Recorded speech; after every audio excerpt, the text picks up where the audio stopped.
In late May, early June 1940, the bulk of the British Expeditionary Force in France had been evacuated from Dunkirk after the German army had overrun Poland, Denmark, Norway, Holland, Belgium, Luxembourg and most of France. In 1940, Winston Churchill called for the formation of special raiding parties to launch attacks on German-occupied Europe. The War Office approved of the formation of 10 independent companies recruited of volunteers for hazardous duties. The newly formed commandos saw little to no action under the then Commander of Combined Operations, Sir Roger Keyes. Then, on October 27, 1941, he was replaced by Lord Louis Mountbatten.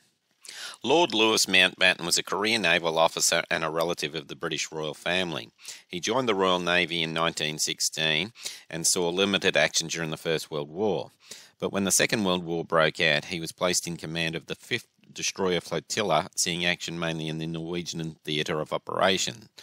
In August 1941, he is placed in command of the aircraft carrier HMS Illustrious, before being promoted to Chief of Combined Operations. After his promotion, the tempo of operations began to pick up. Training for the commandos was done at Fort William in northern Scotland, which was isolated, the terrain was rugged, the perfect spot for a secretive force. The first commando operation was originally scheduled for December 9, but that was aborted due to some accidents. The second commando operation to be approved by Lord Mountbatten was Operation Archery, the raid on Vaagso Island in Norway. The raid took place on December 27, 1941. It involved the Royal Navy ships HMS Kenya, which was a cruiser, and the destroyers Onslow, Oribi, Ophir and Chiddingfold. And there was two troop ships, the Prince Charles and the Prince Leopold.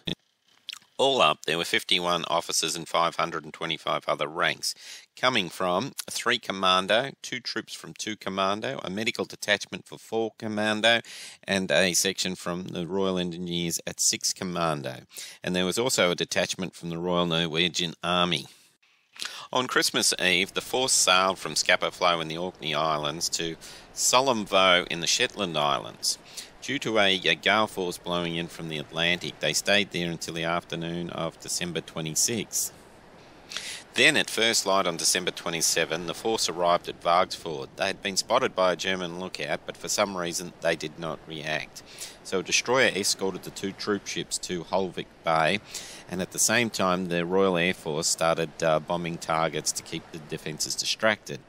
As the landing craft approached the shore, the cruiser and the destroyers advanced up the fort and commenced the bombardment of Vaagso Island. At approximately 8:42 a.m, the landing craft formed up and commenced their approach to shore. When the distance was approximately 800 metres from shore, they fired up a red flare to stop the bombing and naval bombardment. So smoke bombs were dropped from the aircraft and the land attack commenced. The first group landed at Helmsvika, rapidly dealt with the enemy opposition before being ordered to join Group 2 at their landing site, which is south of the town of Malloy or South Vaagso. The third land assault was on the island of Malloy, where there was 4 captured Belgium 75mm artillery pieces. Group 4 was kept on the troop ships as a reserve. With Group 5, they were ferried up to Old Sound to land past the town of Malloy in North Vaagso. Group 2 got bogged down in street fighting and had to call in the reserve Group 4, while Group 3 that landed on Malloy Island had achieved all their objectives and had the island captured in less than 20 minutes.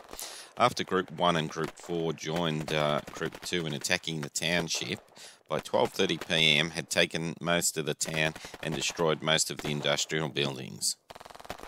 The destroyers escorting Group 5 to the north of the township had encountered a group of merchant shipping, who initially tried to avoid capture, ended up either running their boats aground or were sunk by naval gunfire. 2 more enemy ships were destroyed as they were heading south. They literally bumped head-on into the attacking force as they were heading north. When Group 5 actually landed, they were unopposed. They destroyed the road so no reinforcements could reach South Vaagso. They also destroyed the telephone exchange at Rodenburg. At around 1:45 p.m, the order was given to withdraw from Vaagso, and by 3 p.m, the entire force had re-embarked. As the ships left Vaagso, the German merchant ship SS Anhalt was sunk at the entrance. The raid was declared a success. It was the first time a combined operation had happened between the Army, Navy and Air Force. The Germans had lost around 120 killed, 98 prisoners were taken, 4 collaborators were arrested and brought back, 71 Norwegians left with the British to take refuge in Britain. The destroyers had sunk 9 merchant ships and shot down 4 Hinkle bombers, and 2 airfields at Herdia and Stavanger were bombed by the RAF. The attacking force had 70 Army casualties, 17 of them were killed. The Navy had 8 casualties, 4 were killed. The Air Force lost 2 Beaufighters and a Blenheim, and the Royal Norwegian Army lost 1 killed. But overall, the raid was a success. The German Army diverted some 30,000 troops from their invasion of Russia just to secure their Norwegian flank. So thanks for watching. Please check out my other videos, and until next time.